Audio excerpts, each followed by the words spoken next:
Hey, Cubus. How's it going?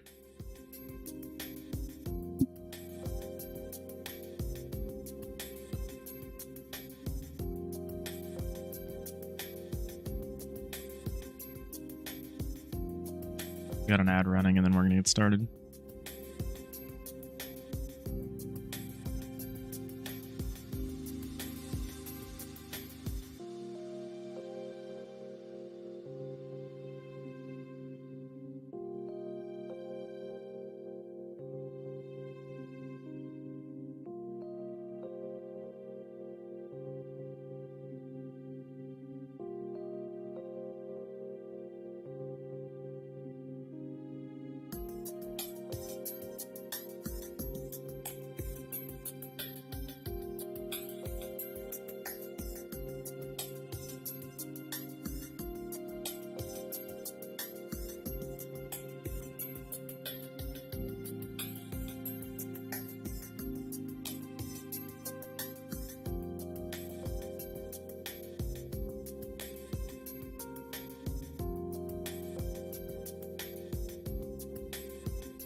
All right.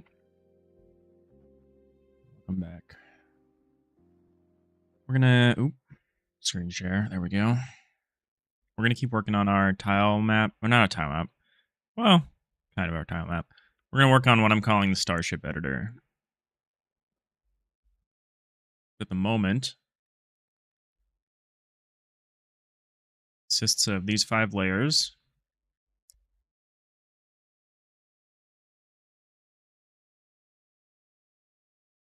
I think that's the right number of layers.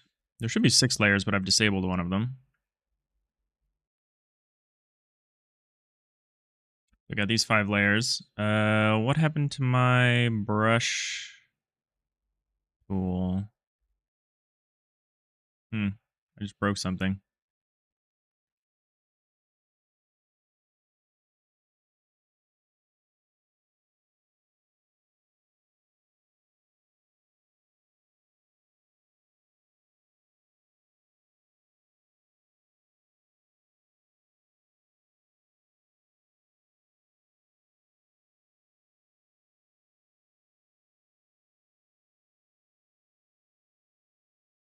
Come on, music.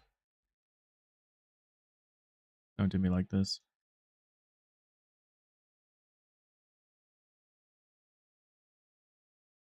Okay, I guess Pretzel Rocks died. That's cool. Gotta hate that service. Okay, I'm just gonna revert the code that I just changed a minute ago, because clearly broke something.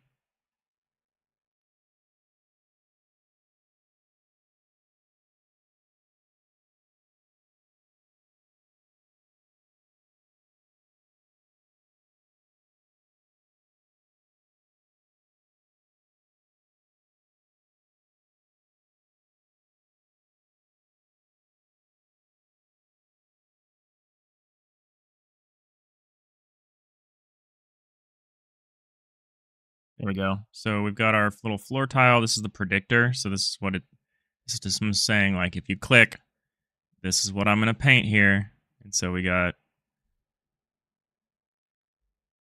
5 layers of that. So we can build a ship. I need to change it so that we can switch to one of the other...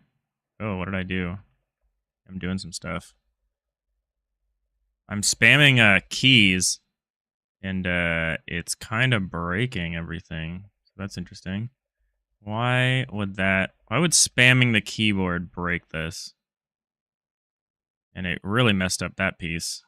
This piece is rendering in front of this piece. Okay, well, we found something interesting. Come on, music, please.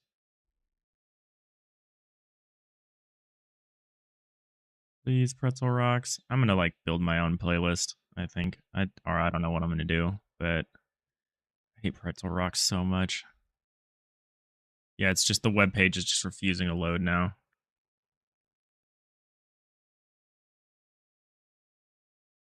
All right.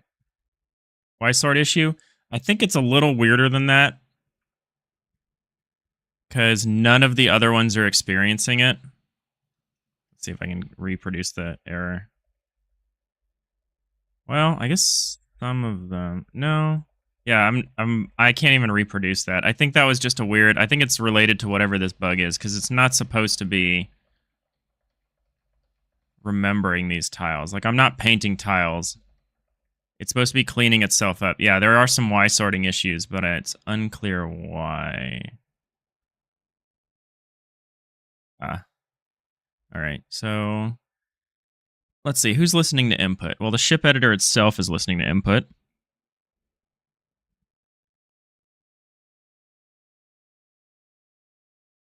It's these. I think I have these hooked up. So I'm just switching between floor brush, wall brush, door brush. And that is causing the problem because when I switch brushes, we have a setter here. Oh, it's painting. This is actually correct behavior. And the Y sorting is because it's changing the active layer when I switch these. Because some of these layers, like the door layer, has a higher Z index than the floor layer. The wall layer and the door layer have the same. I guess the wall layer also has a higher index. Yeah, okay, so this is interesting. So if we're changing the brush, we don't seem to actually be changing the brush. Which is strange.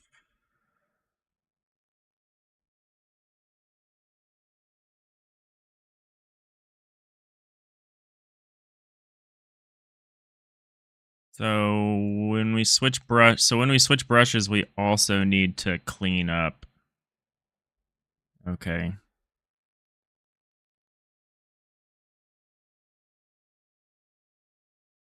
I'm gonna get rid of this setter. I don't want to do this in a setter.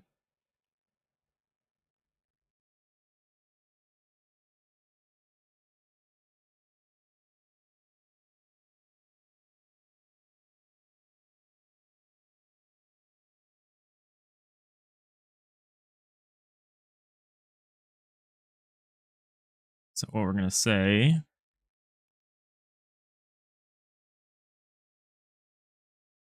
Oh, my music. There we go, it's back.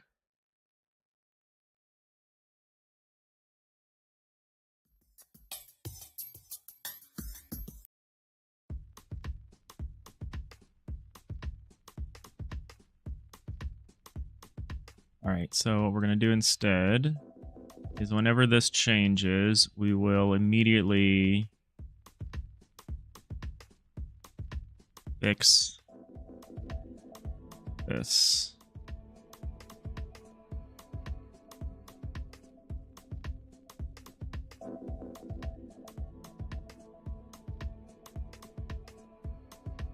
We just make a change layers function or something.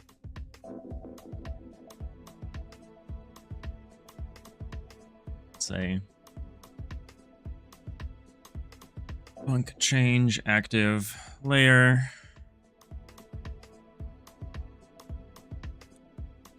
brush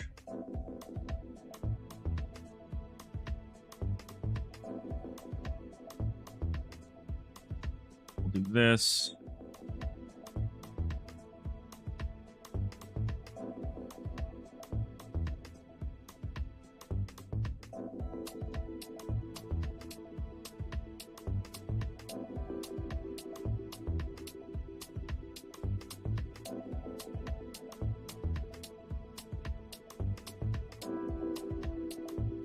now we'll change. We'll say active brush. This brush.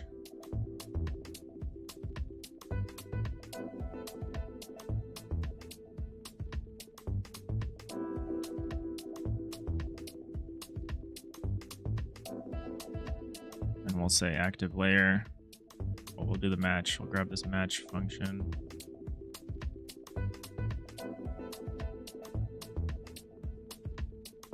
Match against brush.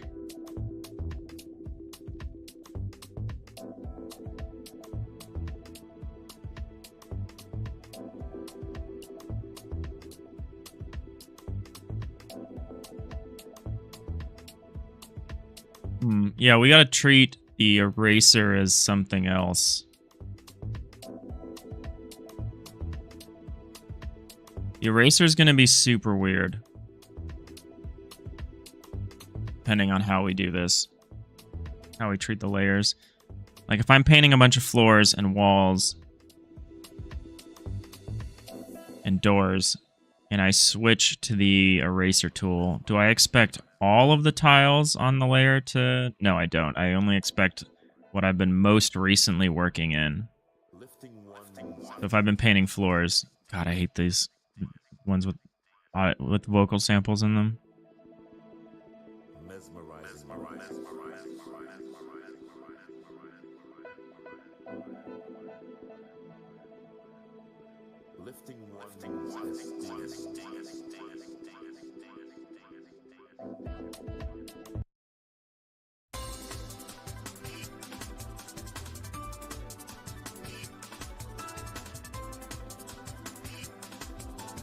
We gotta decide how we want to handle the null brush a little better.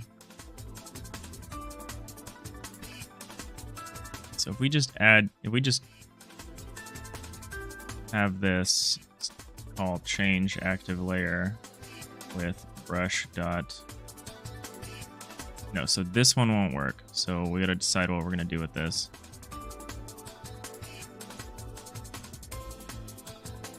This we can say change active layer brush dot floor active layer brush dot wall.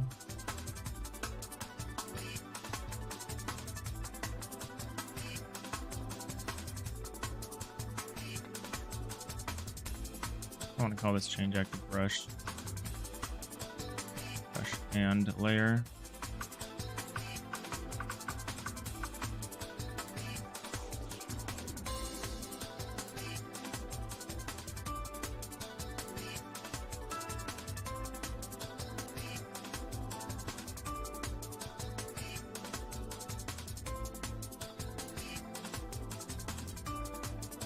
Maybe we keep track of all the layers on a given deck and make these and like split this process up, but maybe we don't.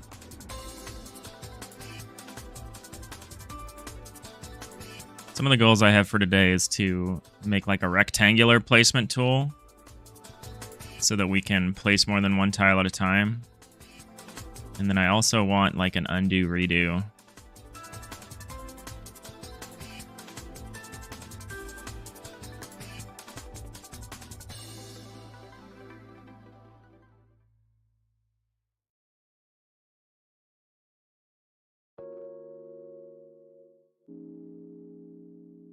Let's see if this fixes this weird issue, at least. Hey, Quellis, if we ever do a collab, can we call it DIGITAL ILIAD? Yeah, that sounds good. Sounds good to me.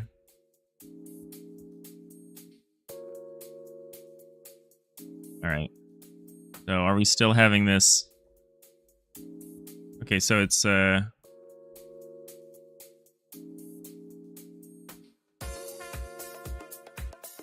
okay, well, the offset is wrong. But we're not having these get placed incorrectly anymore. The door placement is going to be super weird. I don't think we can implement door placement until we get the auto tiler working. Alright, I see that sit down, stand up. You monster.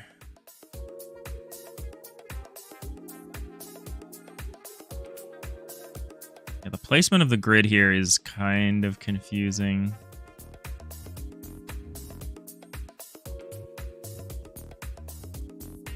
I kind of think maybe the grid should be part of the same tile map that we're placing stuff onto, because it does appear confusing the way this works right now.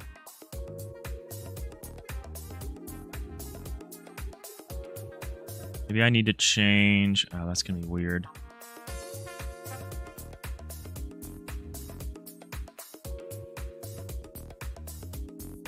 I need to change the texture origin, but only for this specific purpose, which is not great. Why is it here? All right, I gotta look at that. All right, but first we have to honor the sit down, stand up, which I am currently sitting. So pains me to say this, I have to stand up for like at least 15 minutes, because that's when I tried to lock the redeems. I don't know if I succeeded. Like, you're only supposed to be able to redeem sit down, stand up every 15 minutes. I don't know if I did that. Let me see if I can redeem it right now. Just as a test. It is locked. Okay, great. Beautiful. It worked. All right.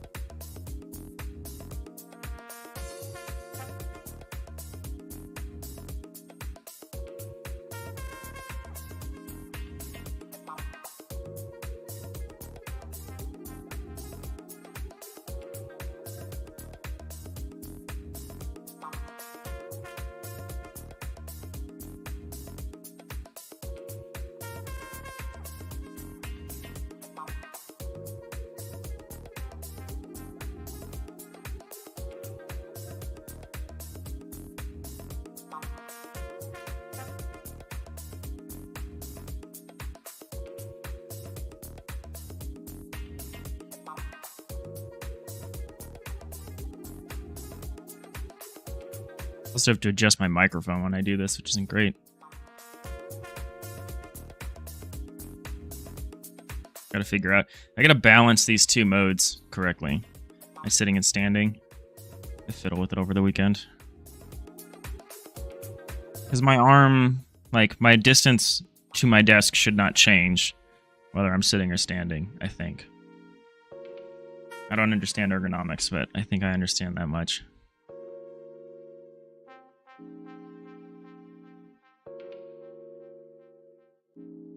Alright, so we're dealing with the fact that the brushes are coming in at a weird angle.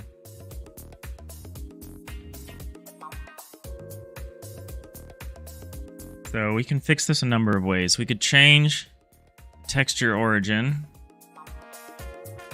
We could add some kind of offset to the cursor for specifically this mode. Kind of would rather do that than have a whole separate tile set for ship editing. Where do we even determine what coordinate we're touching here? We're doing it here. So we're just mapping it onto the active layer. Yeah, let me double check this tile set that I made. I feel like the tile set might be wrong. Like, the floors are correct. Why are the walls being weird? Oh, the walls are, like, the opposite of what's correct. Okay, okay, problem solved. Hopefully. Select. Should be at the bottom, not the top.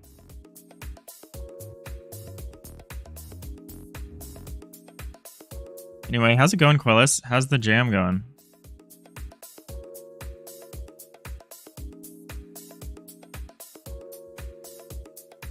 Wild jam going.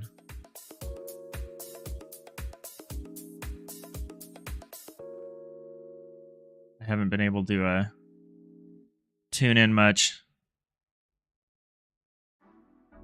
I've been out during the work days, like Actually having to go places to do work on physical locations outside my house. It's been horrible. All right, so that should fix the texture origin issue. What about the wedges here? The tile cutaways? No, they're fine. We have to figure out how we're going to do this too.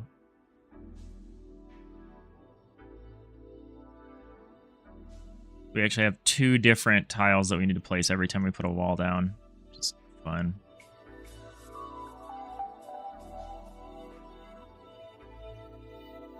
All right.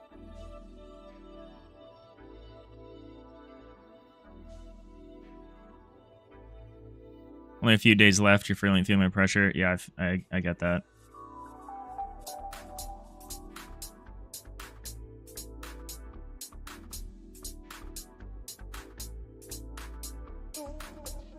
I think we can move the grid up, but only once we've fixed some things. Like once we have the auto tiler. Like if I want to put the grid on the same tile map.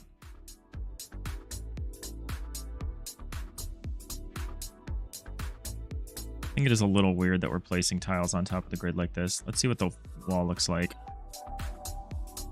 Okay, well that's at least semi-correct.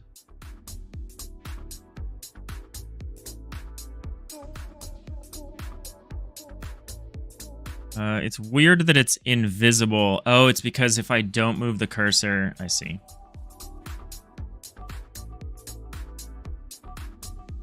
Well, I believe in you. I'd love to see the game when it's done. Or, you know, submitted. Jam games are rarely done, but submitted would be cool. I need to work on my jam game this weekend. My old Ludum Dare game. I need to finish it. I keep slacking off by giving myself big projects like this.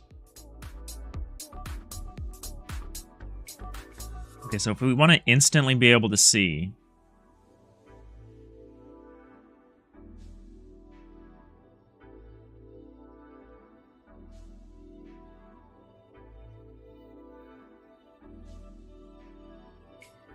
we want to say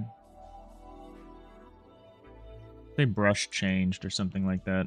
Let's make a little bool.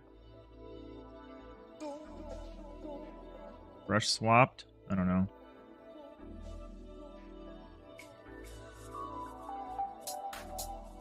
Bool. We can say whenever this, not this, whenever this happens, we can say brush swapped. It's true. And down here we'll say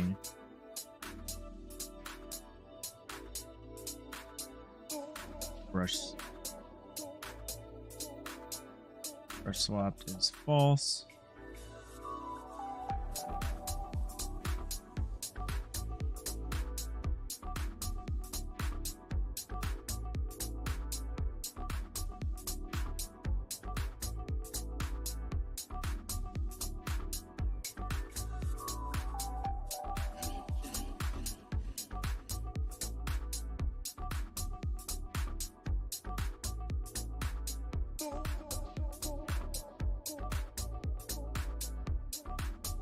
Okay, so somewhere here we can say if mouse coords are not equal to prior coords,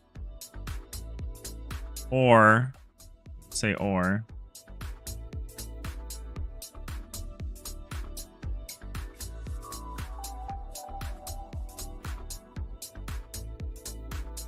I'm not sure how this is going to work, but we're going to try it. Or brush swapped. So if we've moved the brush, or we've swapped the brush, then let's repaint. Oops, that's not right. I'm forgetting we're working in not the main scene. So let's swap. Okay. And 3 is not implemented because 3 is the doors. So we at least have 2. We can at least switch between. It's a little weird, but I think it's okay how this works.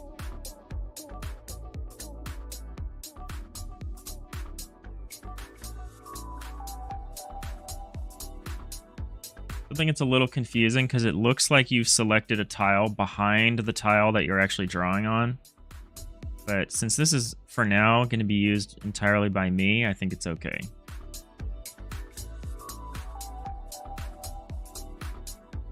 You know what the real hard part is? We can't actually recreate the ship that we've already made in here. Because this grid is an odd number. Grid is an odd number of spaces. Or at least, you know, one side of it is an odd number of spaces. It's 15 by 15 grid. Whereas I'm pretty sure the grid that we used for the main scene here is a 16 by 16 grid. So we're actually going to need to do a new ship design when we throw this up. But that's fine. I think we'll follow the basic outline of what we did here, just so I don't have to think about it. This is a design style that I want to move away from. This is a symmetrical design, so it's like reflected down the middle here. I do not want to make those. I think that's like really boring. It's definitely easier to envision, but I think it's really boring.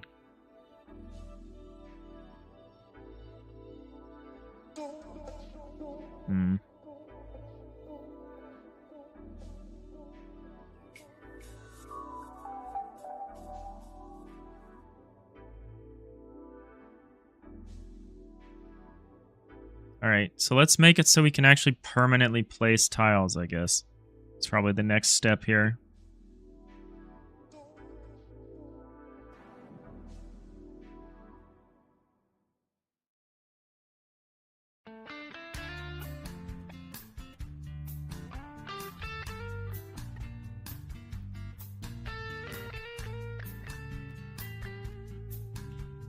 Oh, I want to do this. Let's start with the floors.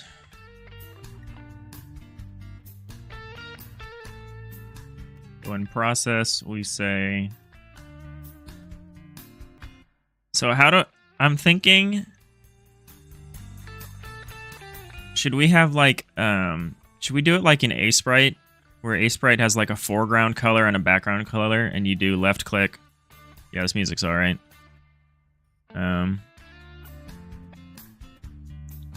Where you can paint the foreground color with the left click and the background color with the right click. I think I eventually want to do that, but let's just worry about the left click right now.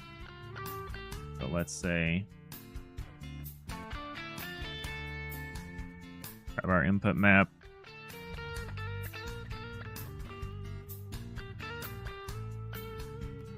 Let's add a new input action. We'll call it ship editor brush stroke.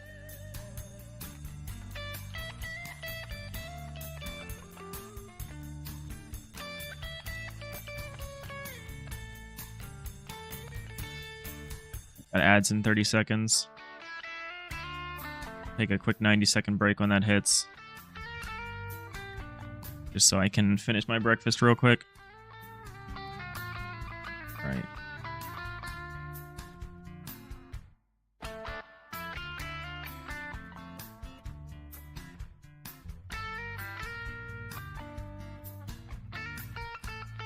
We'll put this at the end of the brush selection stuff, because I don't want you to be able to...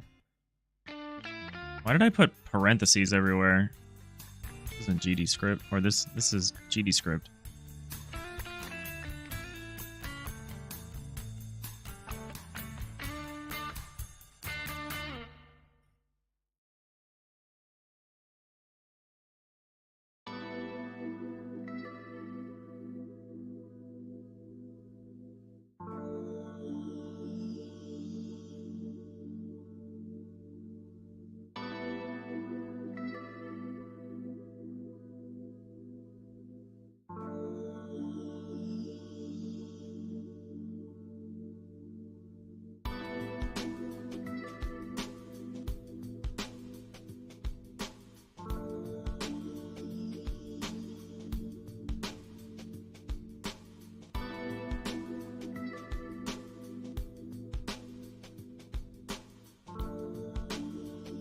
Alright, BRB. 2 minutes.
All right, we're back.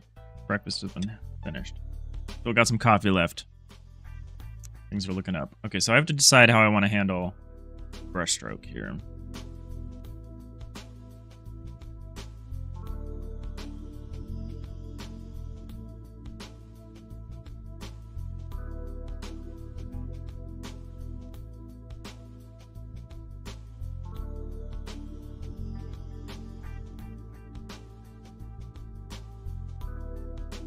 So this is the kind of situation where we want to place a brushstroke or predict one.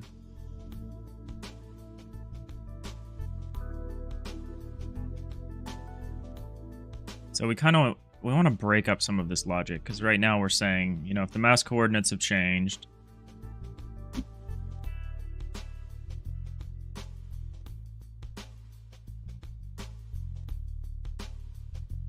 the mass coordinates have changed, we want to show the new predictor.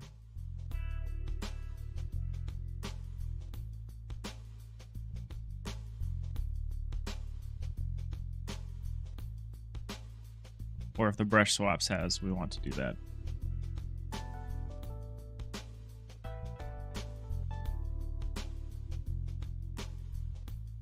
I think we're gonna end up having a click and drag for placing like multiple tiles at once, like for doing like a rectangular thing. Maybe let's do that first.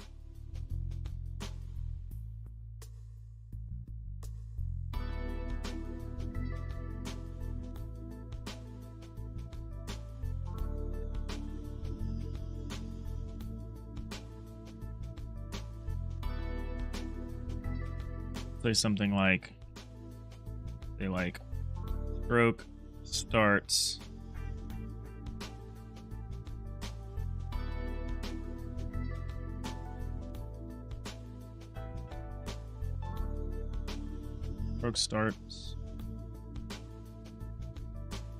will be a vector 2i. We'll say variable stroke ends will also be a vector 2i.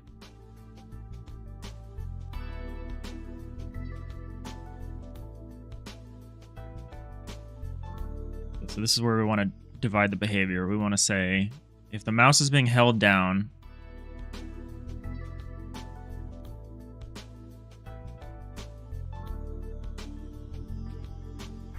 so we need to keep track of more hidden tiles in this case.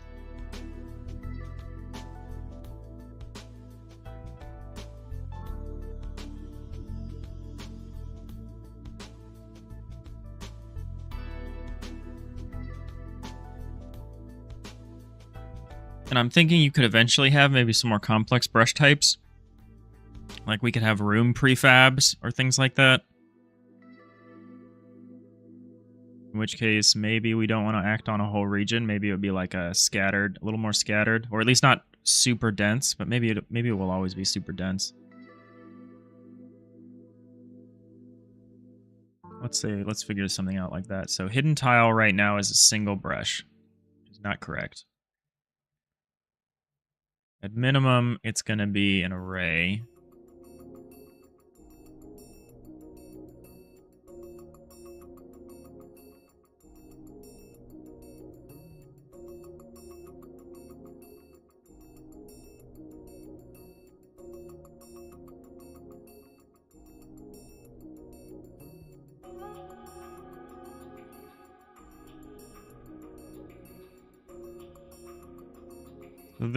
So we'll, at the end, when you lift up the mouse button, we'll take the stroke, the starting point of the stroke, and the ending point of the stroke. And we'll turn that into like a region, like a rect2i or something. I still don't think I like rect2i's. I still think I prefer just a vector 4 that's got like the minimum and maximum points, but we'll keep trying to use them. I know they have some good built-in functions.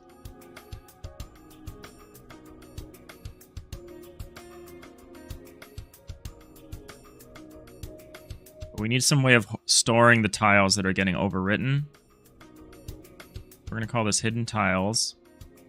And we're going to make it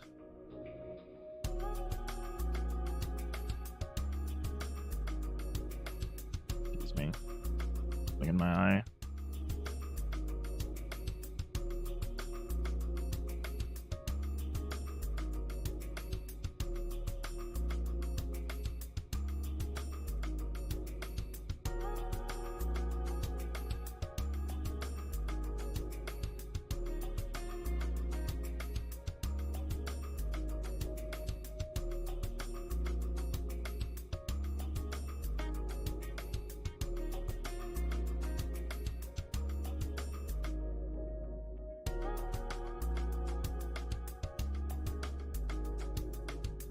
I wish there was a struct that just held the important information that we need about a tile. I know there's tile map data, but that has way more than what we want.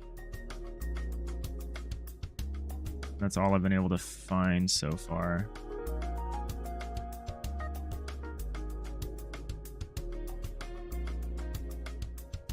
Like, where even is it? There's tile data.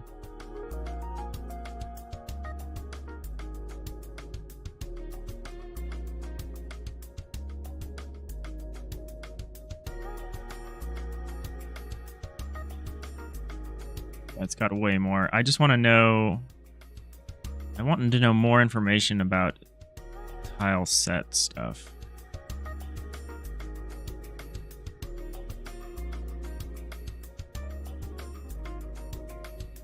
I don't want all of this. I guess this is the information about the tile in the tile set. It's not the information about the point on the tile map. That's what I want. Which I can just get by saying, you know, get the atlas chords, get the source ID, get the alternative tile. I can just get these. I just need to put them somewhere. Alternative tile is a... Oh, it takes a vector 2i. I guess I should just store them as vector 4s, huh? I'm like trying to get around it, but I don't think there's a good way to do it. I've been using like a dictionary and just assigning these names to it.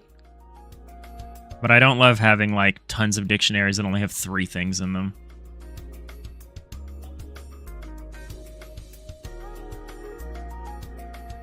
So I should probably just map them onto a vector 4. Just have it be source ID, atlas chords, alternative tile. Yeah, let's do that.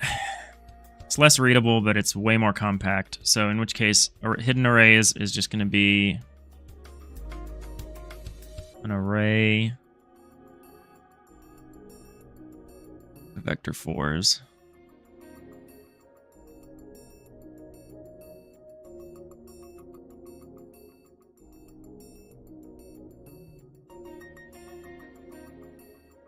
Tile brushes can be something different, I guess.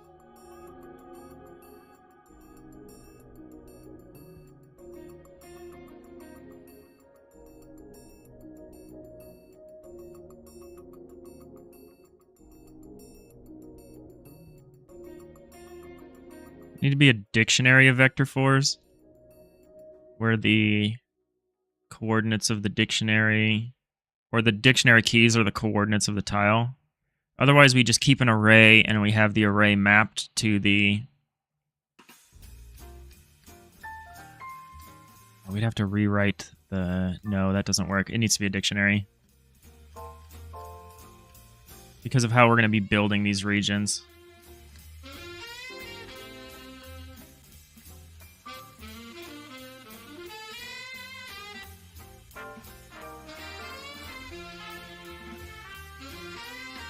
So we have to change how this works a little bit. So when we're panning up and down, we want to reset the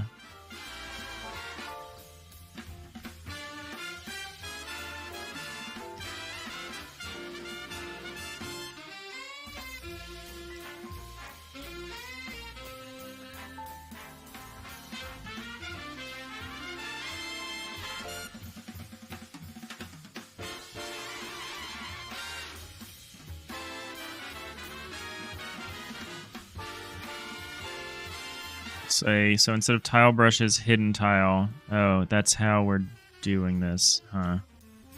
I guess we don't have to reference tile brushes now for the moment. That's probably more in line with what we're eventually going to be doing once we have the auto tiler. Because the auto tiler will just say, you want to put a floor here. Let me figure out which exact floor you want. So we don't actually need a complex structure holding like the tile brush data beyond the enums. Beyond just, this is a floor, this is a wall, this is a door. Maybe we need to get more complicated once we have options.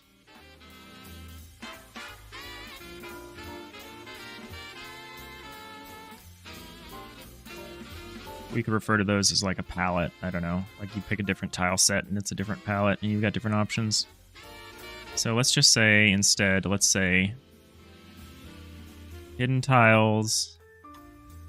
We're going to say hidden tiles, prior chords. That's what we're keyed to. And then instead, it's going to be prior chords.x. This is where it's not great. This is where we have to say vector 2i.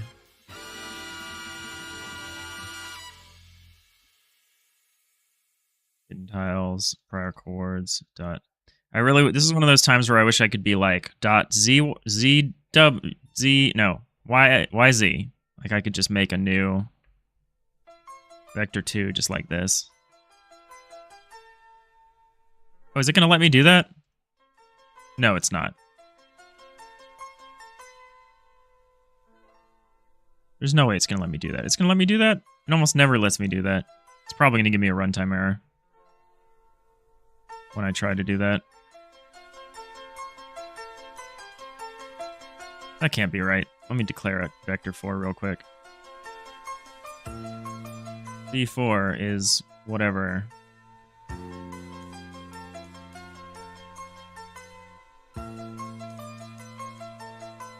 Doesn't really matter what it is.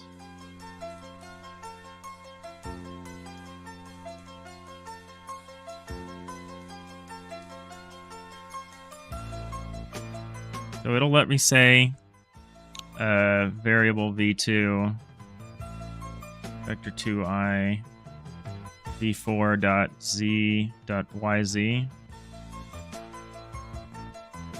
Or not. Yeah, no, it won't let me do that, right? Stop telling me about this.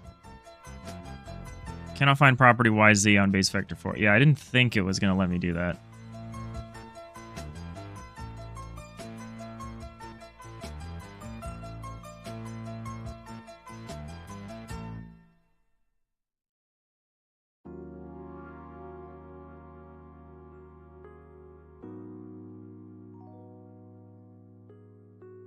So it's just not telling me yet that it's not going to let me do that.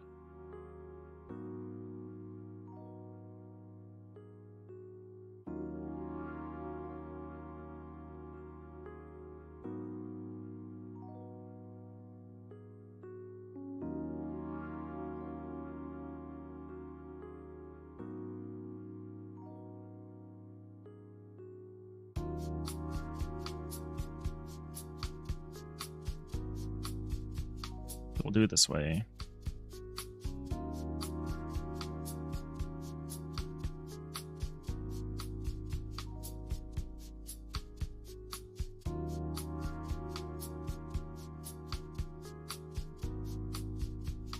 This should work. I'll move this around.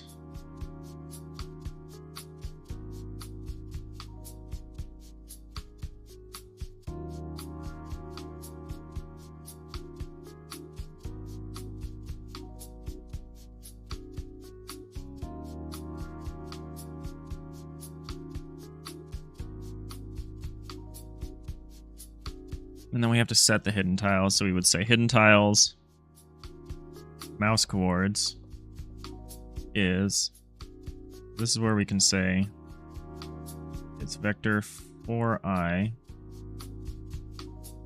Now we can just grab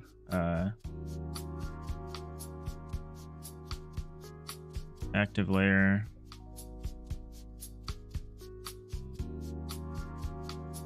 We can get the .get source ID, active layer, get atlas coords, .x, active layer, get atlas coords, .y, active layer, get alternative tile.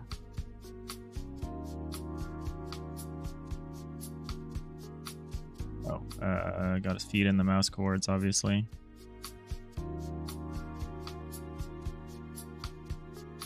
But now we don't need to match against some brush type. We can just grab the actual stuff from the tile map.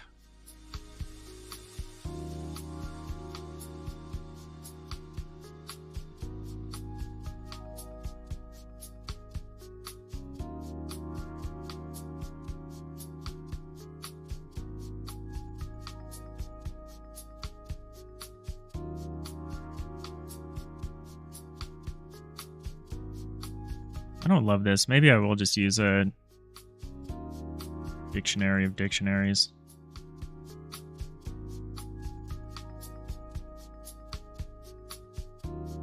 I understand that this is maybe more efficient. We're going to have to think about storing this data compactly when we do the auto tiler, though, because the auto tiler is going to need to be fast. Although it's only ever looking at like a 15 by 15 grid, so I mean, how fast does it need to be? Maybe it is better to have the readability.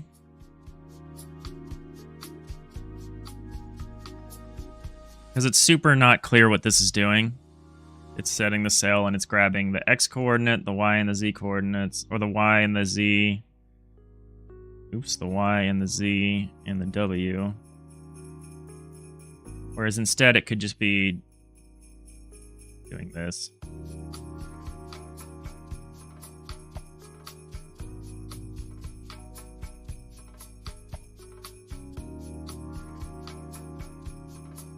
Yeah, let's just do that. I know it's kind of dumb, but let's do that.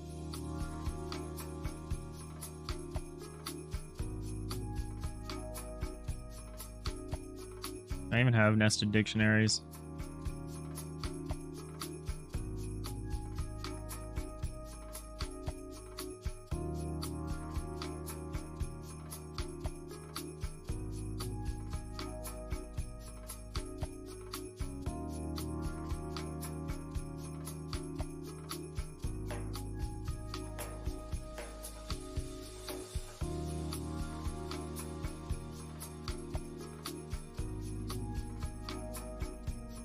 I don't see why I can't, but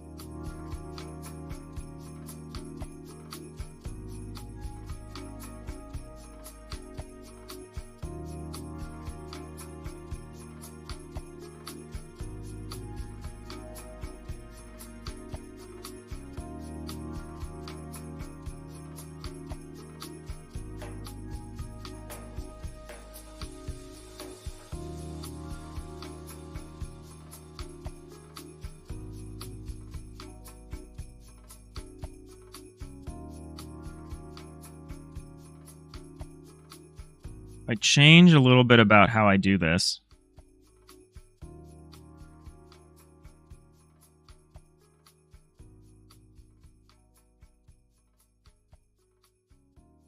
I could have the tile map cells of the grid always be positive numbers.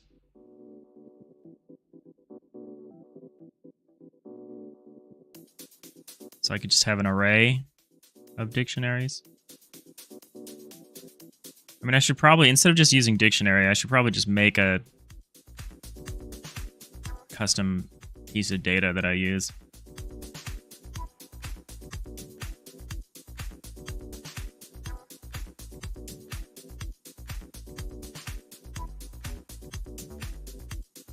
I don't love that GD script doesn't support creating my own structs, which is kind of weird.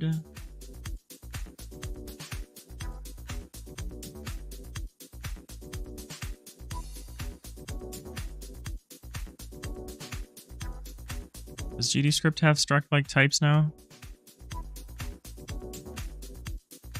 Looks like they have a proposal for it, but let's see why people aren't doing that. This is like the Unity programmer and me being like, I don't want to work with a class if I could just work with a struct.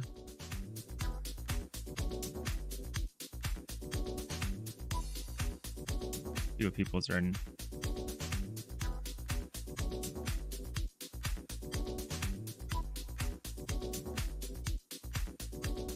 No, we don't want to do references.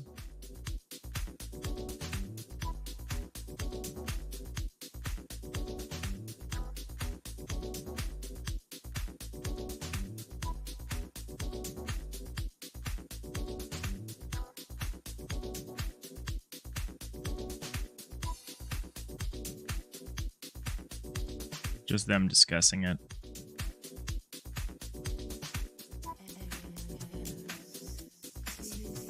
I don't think we're anywhere near getting anything like this. They're just discussing the details. Let's go to the bottom. They're still just discussing it. Discussing.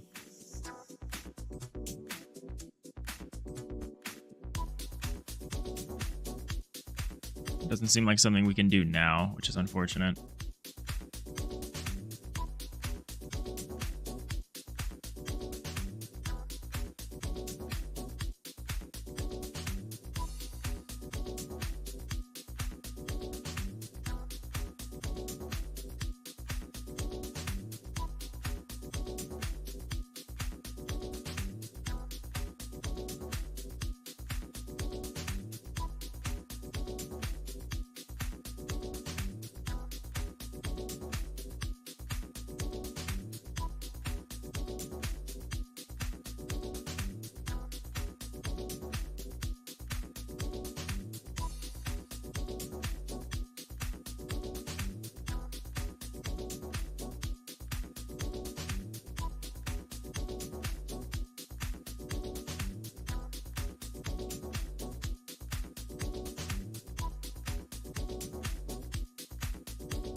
Even the vector's a class. Yeah, I guess I could just make my own class here. What are we gonna call this?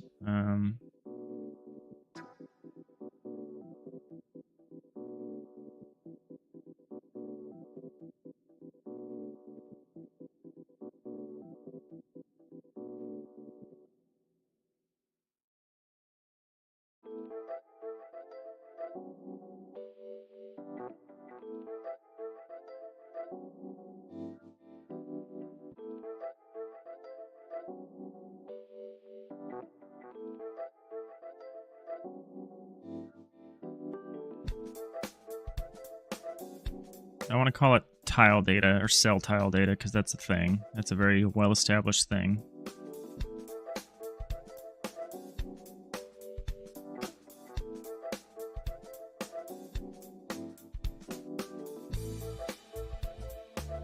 Wish they'd call it like tile set data or something like that.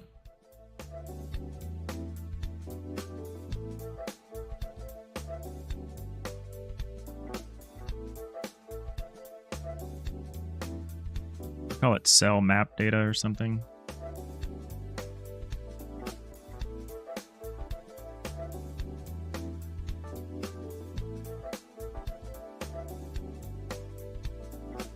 Call it something related to the atlas.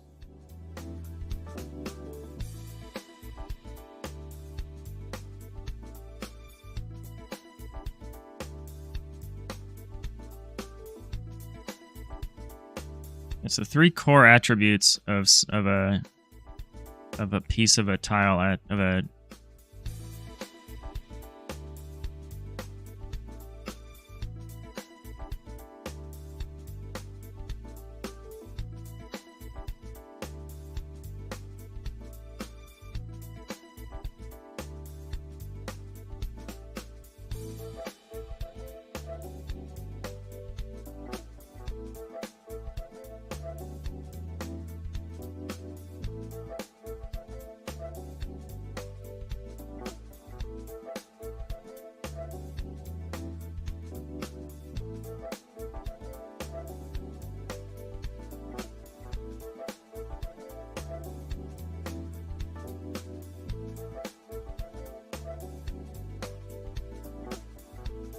I don't know.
This statement seems to not be true. The tile data object's sub-resources are the same as the one in the tile set. So I change the modulation of individual tiles all the time, and it doesn't seem to affect all of the tiles, so I don't know if the resources are just automatically duplicated or what.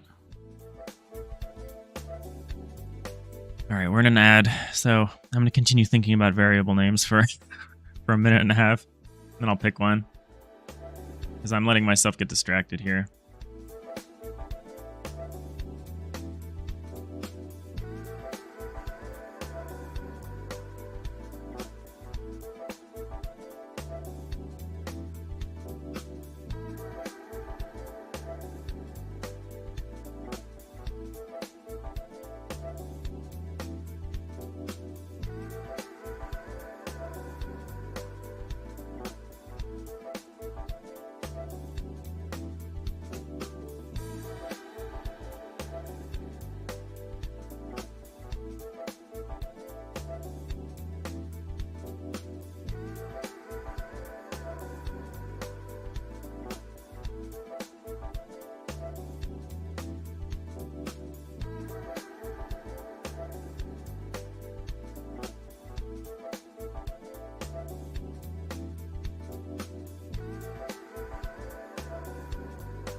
I really just don't want to confuse what I'm creating with tile data.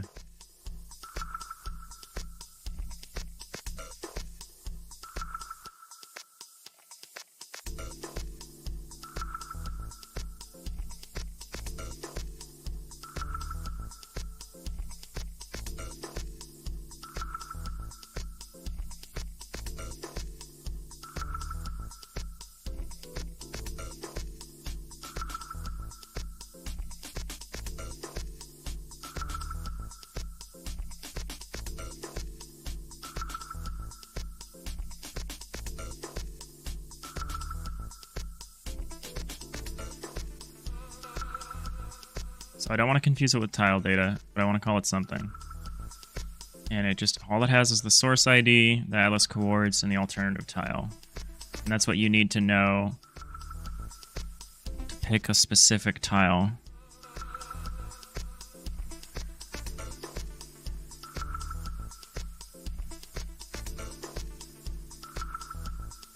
Maybe I call it cell info, I don't know. It's actually, what do I call a segment of a tile atlas? Just a tile? It really is the tile data. It's like, I love this.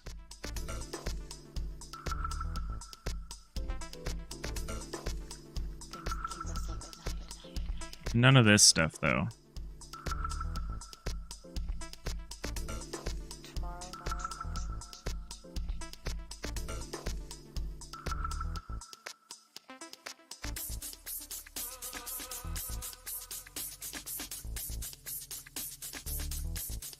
I just call it cell tile, which is really redundant, but it's what they call this.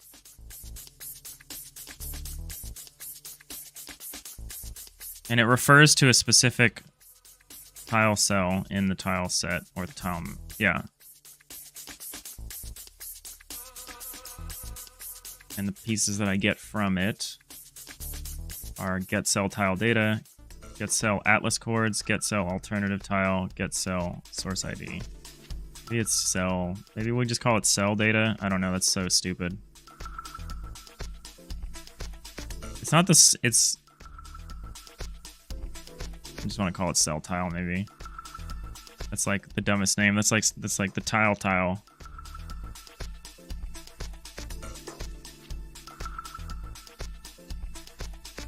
Maybe we call it the tile ID or something like that. Cell ID. Because it's how we reference specific cells. Which I don't like. I don't even use the word cell. I always refer to these as tiles. So maybe we call it the tile ID.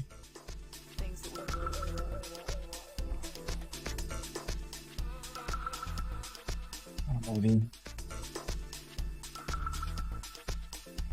Just do that. I don't care. I don't care anymore.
Named it weird.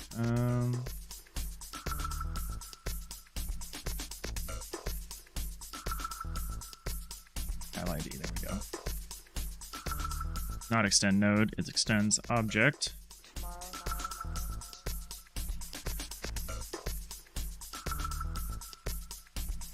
Last name is tile ID. It has source ID, int as atlas boards, so vector 2i as alternative tile, which is an int. We'll have a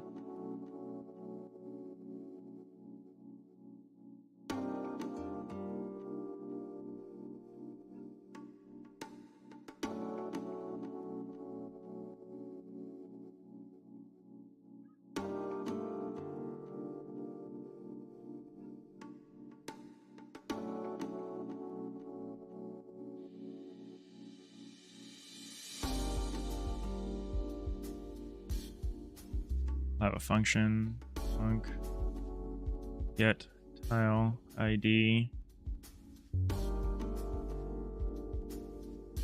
Yeah.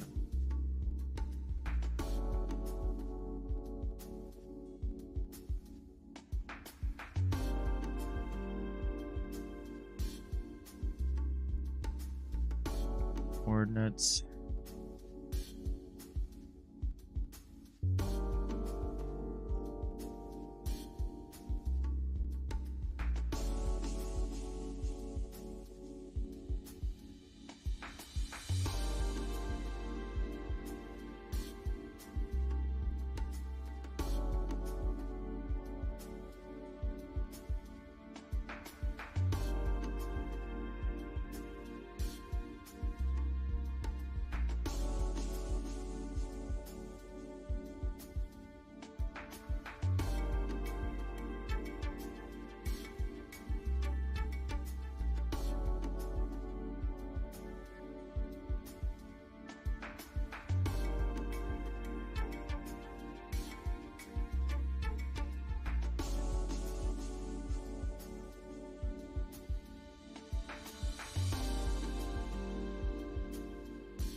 This is arguably something I should make as a little piece of a GD extension or something, but I don't think it really matters.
Like, not sure how to do a constructor in GDScript. I know some people will just use init, but that's not what I want.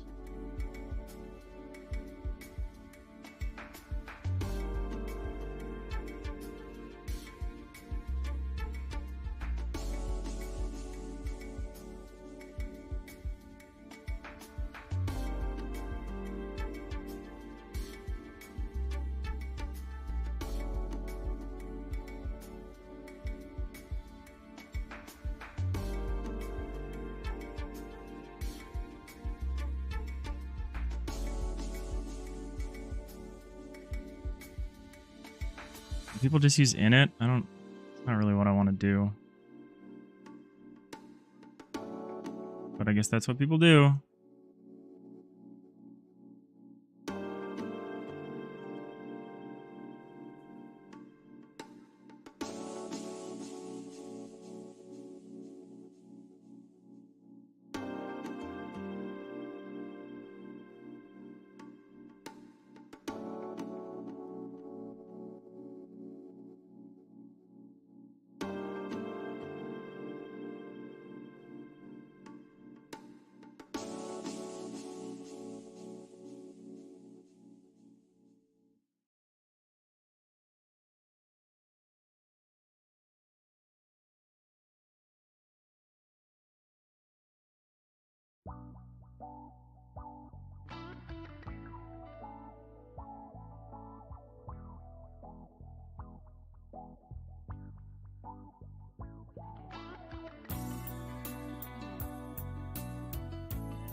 Weird is there's arguably only one of these for each of these.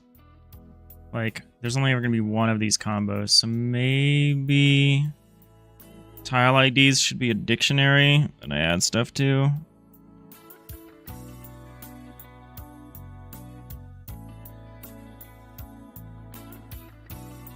So we only have one per dictionary entry.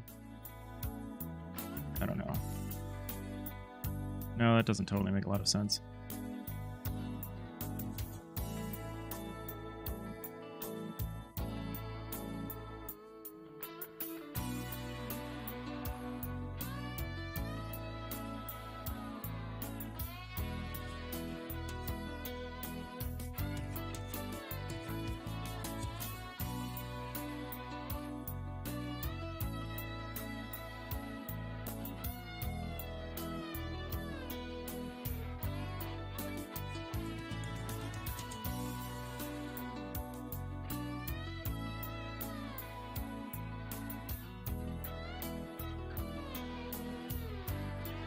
I'm a little worried about memory management.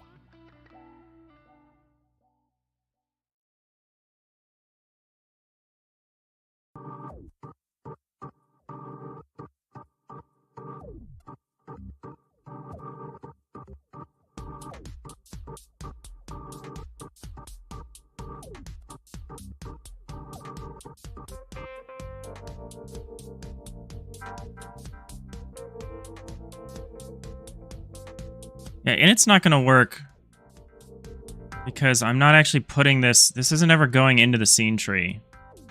So it actually needs to be...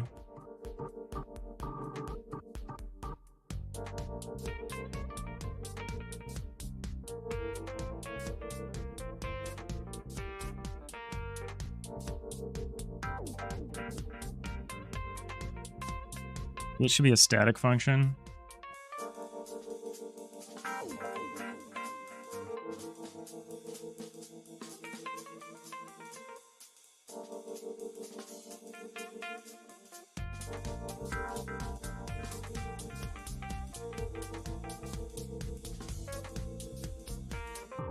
And I return a tile ID. You'd say return new tile ID. Source ID.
New. Can I declare it? Can I just have a function new?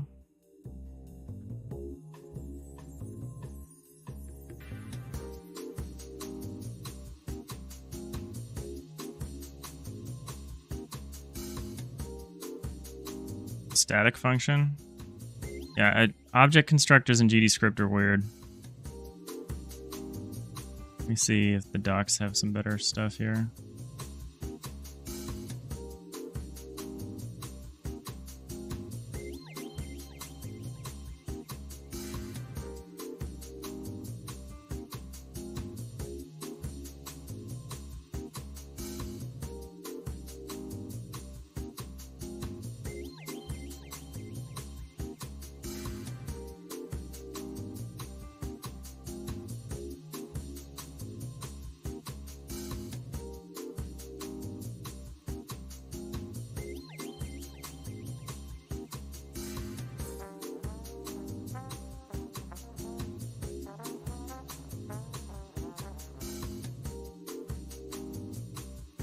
Maybe I need to look at the source code. I don't know. Maybe it's the fact that I'm trying to do this in GDScript is not great. Trying to make a constructor. I'm just having a hard time with that for some reason.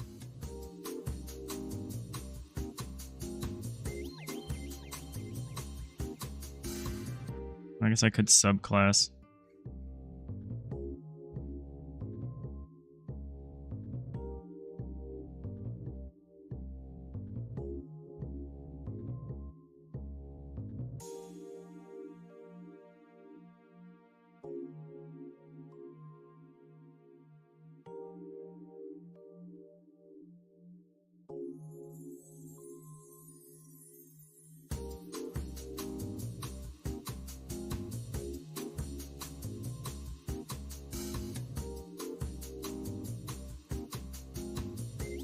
I'm tempted to just go and just have a dictionary entry that has the attributes that I want. Because, doesn't seem super clear how to do this easy.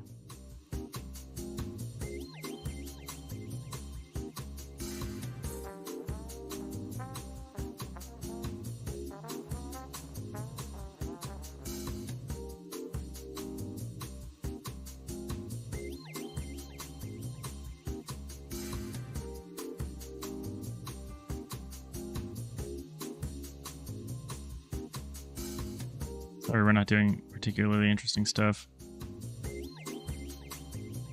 Just trying to kind of at that end of the week. Okay, here we go. Function init, my static function.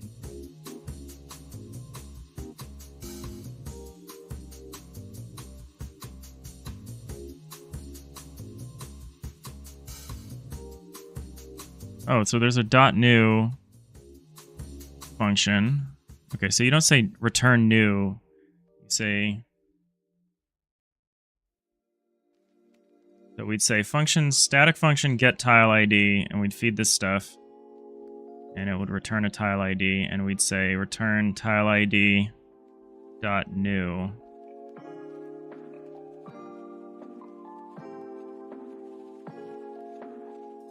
Here we could have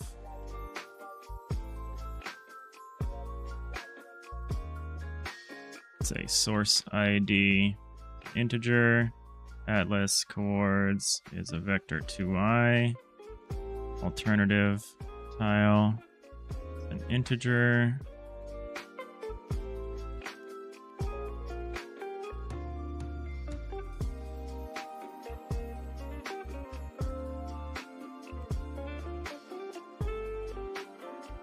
Say source ID equals source, we'd say self dot source ID equals source ID. Self dot atlas coords equals atlas coords.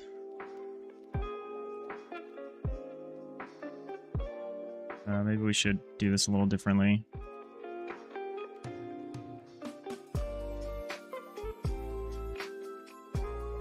File source ID.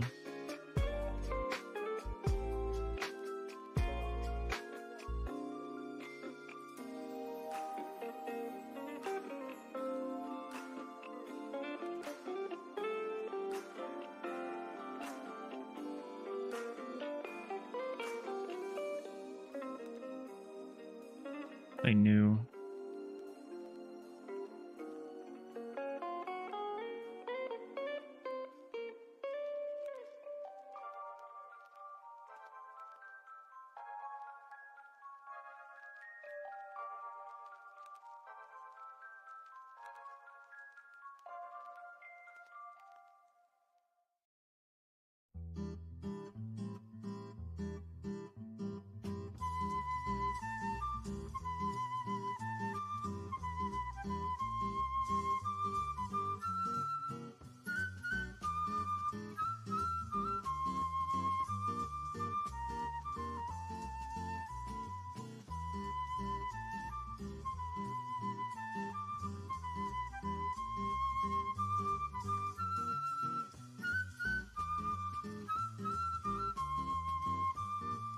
Let's do it differently. Let's say...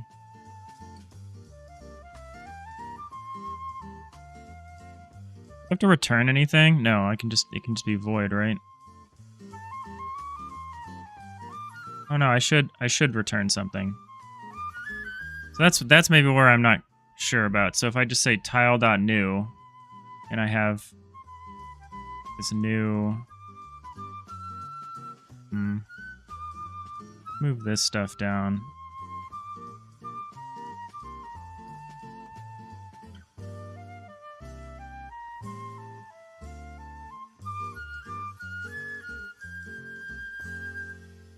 Not all code pass. Okay, this doesn't return a value.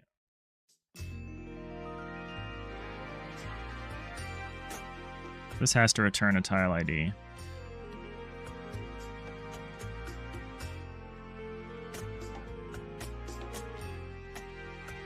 This is maybe where I'm confused.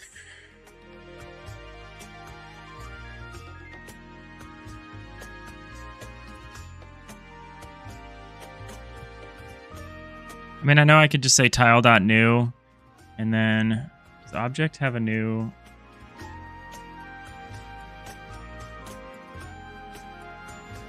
No, it doesn't. So there's something, so I have to implement that.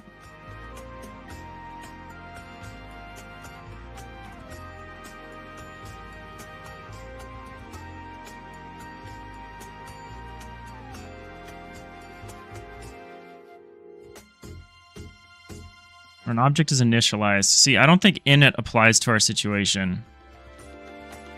Because init is called... Oh no, init maybe is just called when an object is created. Is that true?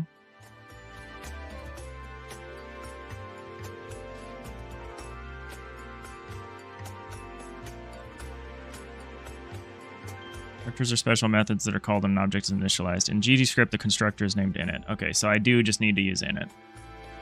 I'm making this too complicated. Func init. And we can feed.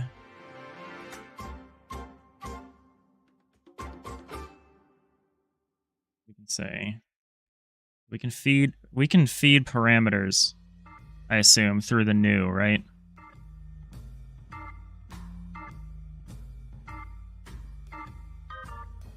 This should be a void. And this will just say, grab this stuff. Say, I'm making this more complicated than it needs to be.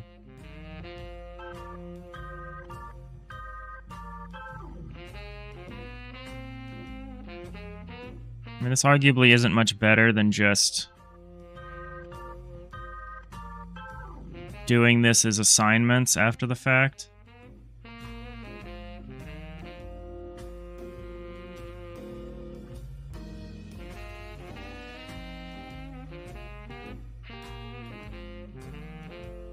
This is how we do it.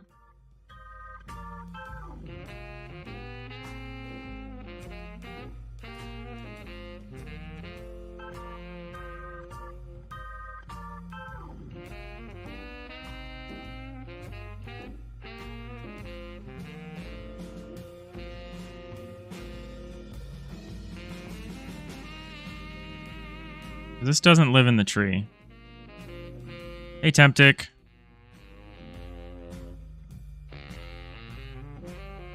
I'm like, oh yeah, ads. Okay, I'll wait a second. Have a sip of coffee.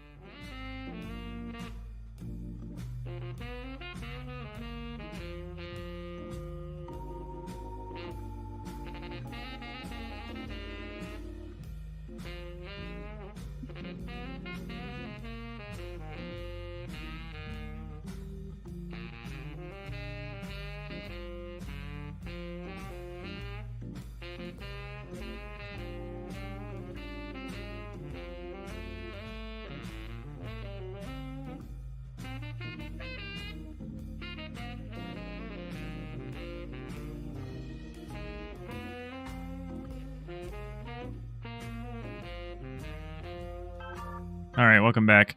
I am running into confusion around just how GDScript works, just because it's all classes. Like, I wanted to just trivially make a struct. Yeah, thank you for letting me know. How are you doing? I just wanted to make a struct of, like, the important tile ID information that I need to set a tile. But I was like, I gotta make a class. I gotta construct the class. I think this works. I think I can just call tileid.new. And this is the constructor. I tried to just make a new function that overrode, but like, I don't understand.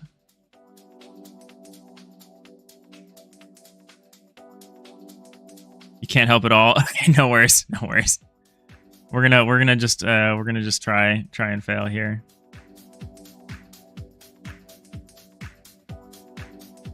New to Godot yourself, and you just use your beloved C#. That it's still probably relevant because it still needs to. Yeah, I actually don't know. maybe it's not relevant. Probably not relevant. Yeah, in GDScript, I feel like this would be trivial. Or not in GDScript, in C#. But we're going to just try. We're going to just try to do this. I'm going to try to remake this using our new thing. We're going to say tile brushes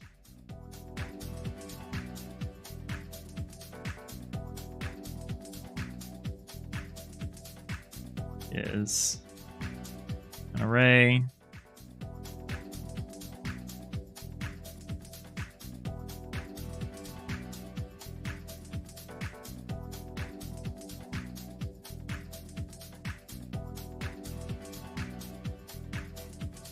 We'll just try to make some tile IDs .new. Okay, it seems like it works because yeah, it's mapped the parameters from our init function here. So I guess we figured it out after much pain. Oh, but we can't overload. So maybe that's not so hot. Maybe we should structure this a little differently. Instead of passing this stuff in, let's just pass the, let's just say init source ID integer. This way we can plug in our own variables if we want. Init atlas. But anyway, how's it going with you? I didn't realize you were also new to Godot. Are you one of my fellow Unity refugees?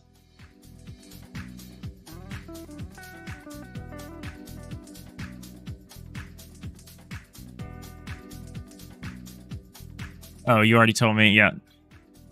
Excuse me for not reading the entire chat.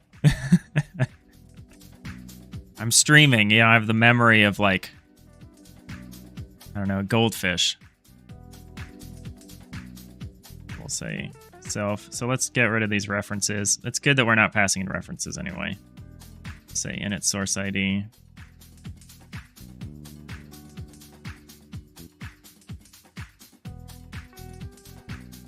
Init atlas chords.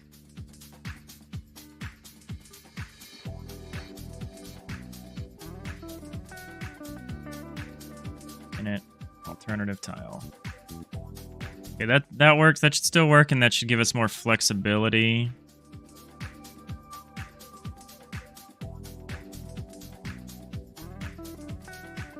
I kind of just want to pass these in without this, but I feel like this will lead to some wild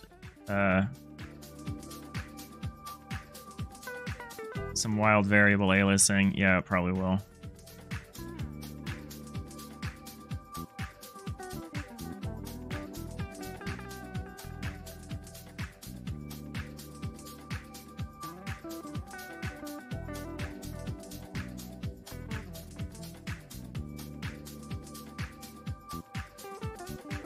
Oops. I mean, theoretically, I've done Unity in school, not limited to VR. Okay. nice rainbow fish you got there. But you've also done monogame. Don't even ask. Yeah, I'm unaware. I assume it's a game engine that uses mono. It's just a game loop based on Windows XNA framework. Many don't know it. It's a bit of a weird. That seems fine. Many people made some pretty cool games using just XNA. I feel like XNA powered like some of the golden age of like the indie boom.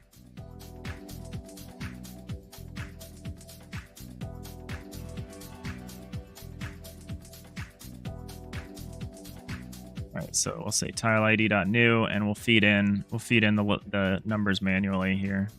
-1.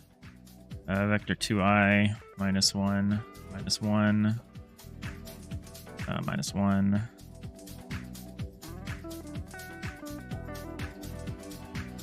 Tile ID.new. Okay, so now we have a tile ID concept, which we're going to use to simplify some of our data structures here.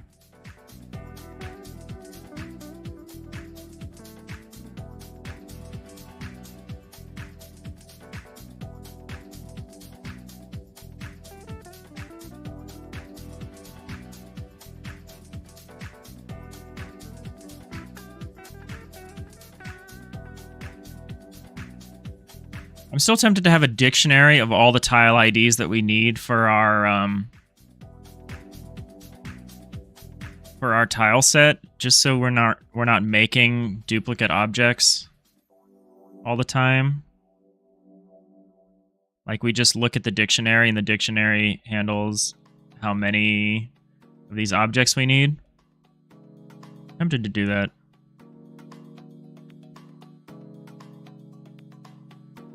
It's actually a game engine where you have to do almost everything yourself. Yeah, that's my memory of it.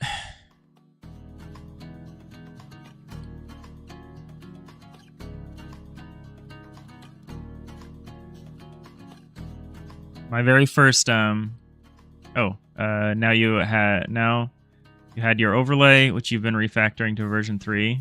Version 1 was test version. I don't even know why I called it version 2. You can say versions, however versions you want. I like to do that at work. I have like multiple versions that I'm always ticking up. But now you have problems with cores.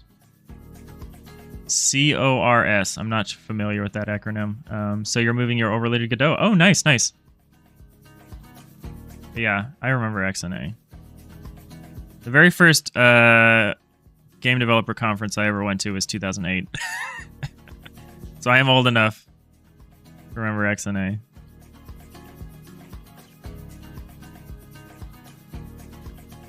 I was just a kid when I went to... I'm not a kid, but, you know, I was like 18, I think.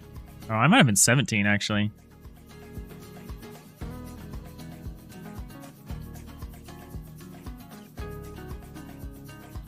Just a kid, just a teenager. Which at the time I would bristle at being called a kid, but now I'm like, that's a kid.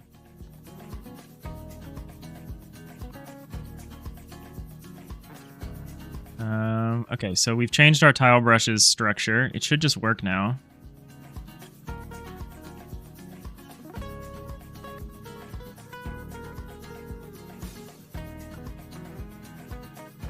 I feel like I'm going to have a palette that's going to be like a dictionary of the different tile IDs, or maybe the palette will be the different tile sets. Yeah, and the brushes will be the indexes into it. I think that's what we're going to do.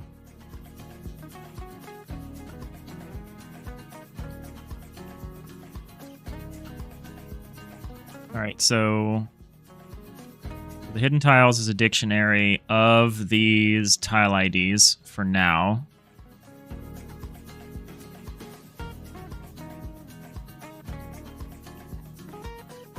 Actually, no.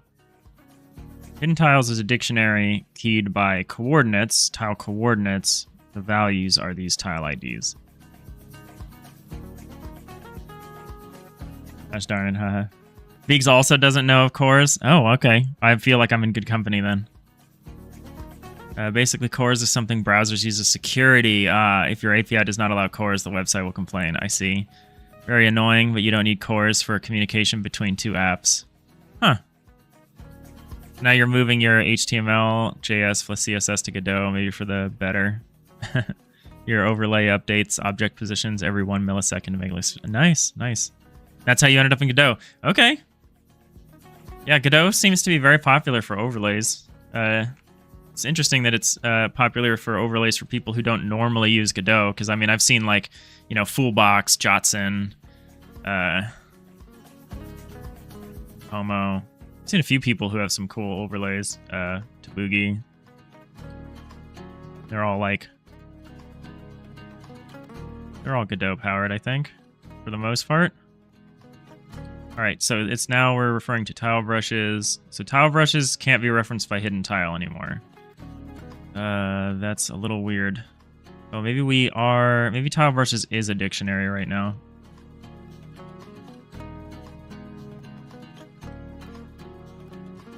Maybe I need to add a tile palette.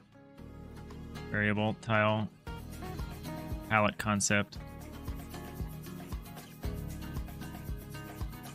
Yeah, I gotta think about how we're doing this.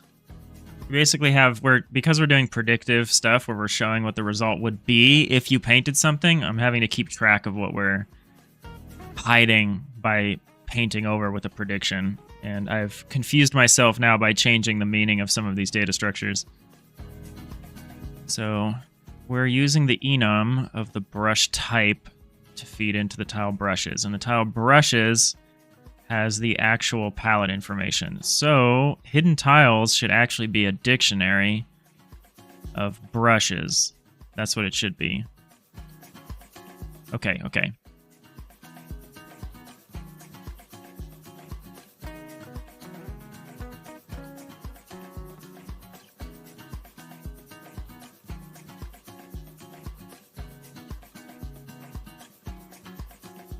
You blame Connie. Cito is Unity. Biggs is also Unity. Me, Megatron's Unreal. Right, right. Oh, Tuner Nerds is using custom C#? That makes sense. This weekend, I'm gonna mess around with StreamerBot and SpeakerBot, I think. So, yeah. I think you recommended it to me. So, thank you. I'm gonna check that out this weekend. Try to get my first channel bot going up. All right, so tile brushes is going to be referenced by an enum. So hidden tiles, it's going to say hidden tiles, prior towards, hidden tiles, prior towards. So now we have a weird, thing. So hidden tile, we could say hidden tiles, prior chords, tile brushes. So tile brushes is an enum. Say hidden. Why does this go 0, then 2, then 3? Oh, right. I know why. Okay. But that's gonna mess up.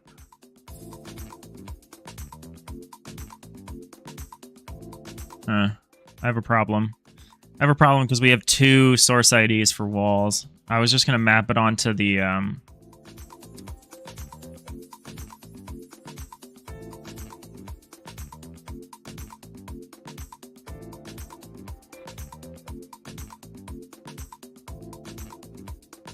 going to map it onto the enum. You did indeed, yeah. Yeah, thank you. That was a good suggestion. I've been looking at it. Seems like a good choice. Seems very powerful. Probably won't need to do custom anything for a while. All right. So I'm running out of time for today. But let's just try to get this straight in our heads. So we have a new tile ID concept, which is just the source ID, atlas chords, and alternative tile. So it points to a definite spot in our tile set. So at the moment, I'm listing the brushes by that, which is not correct.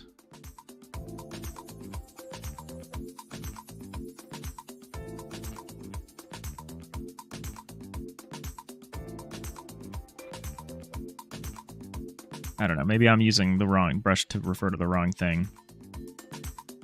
And we need to keep track of what tiles are being hidden when we overlap stuff. We've been doing that. So let's fix this first, because this is the active layer overlap thing. So we don't need to do this anymore. Let's go to the assignment. If we figure out the assignment, everything else will send from that. Especially good for a start. Yeah, it looks like it. All right, so hidden tiles, mouse coords. At the moment, I'm calling it a vector 4, so I'm not going to call it that anymore. Now we're going to make it a tile ID. Like a new tile. So I don't want to keep doing this. I don't want to put this part into a dictionary. So we only have one of each set of values. But let's worry about that later. Let's not worry about that right now. So we're going to say active layer dot. So we can remove the parameter from there. That's it. That'll give us a new tile ID.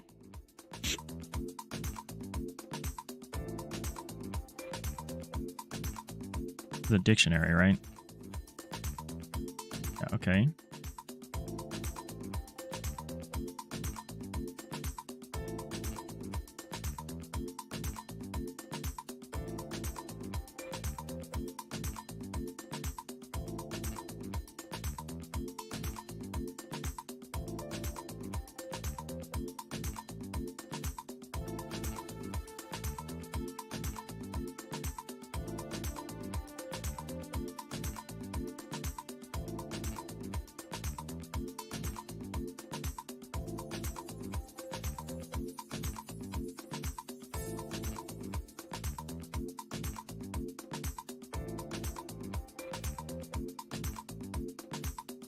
so we can fix this part now because we have the concept of the tile ID. So we're going to say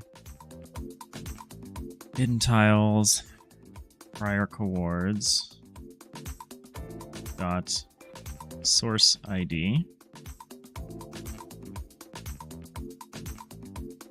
tiles prior coords dot atlas coords tiles dot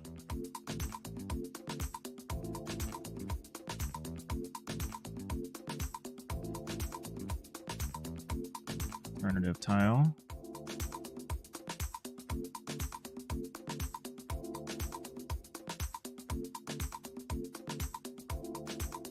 So that should be good for that. We don't have our janky, like, vector 4.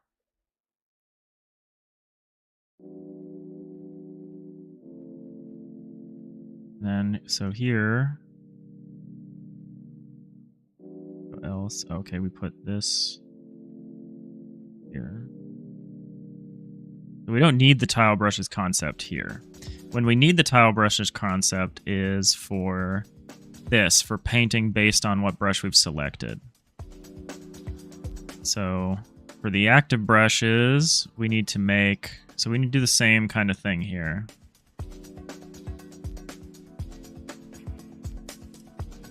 Tile brushes.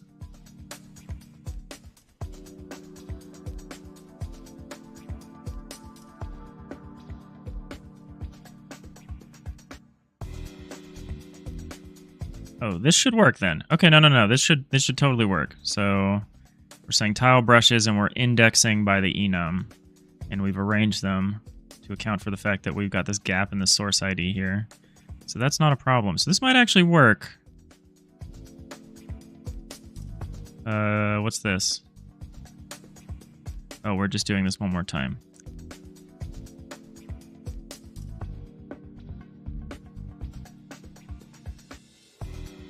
I don't like all this copied code. I'm gonna turn this into a function or something.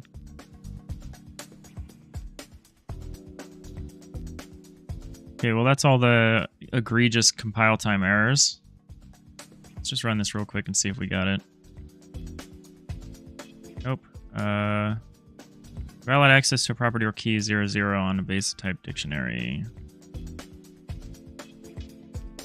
Active layer dot set cell prior coords hidden tiles prior coords.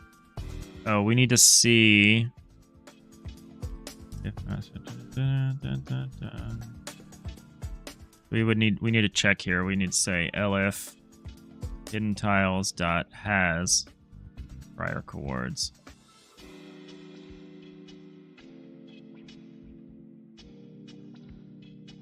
That should fix that one. This one is the same. So this is, so we just need some more safety.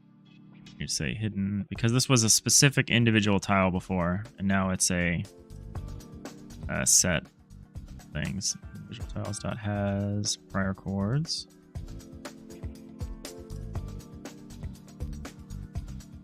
Probably complain about this one more time, but I don't want to go look for it now. I just kind of wait till we run into it. No, it works. Huzzah, we fixed it. So it all works now with our new concept. So this is writing to the tile map to predict, to show us what will be there if we place the tile. And we can do it on all 5 of these layers, which are vertically stacked, but I need to figure out a better way of communicating that that's the case.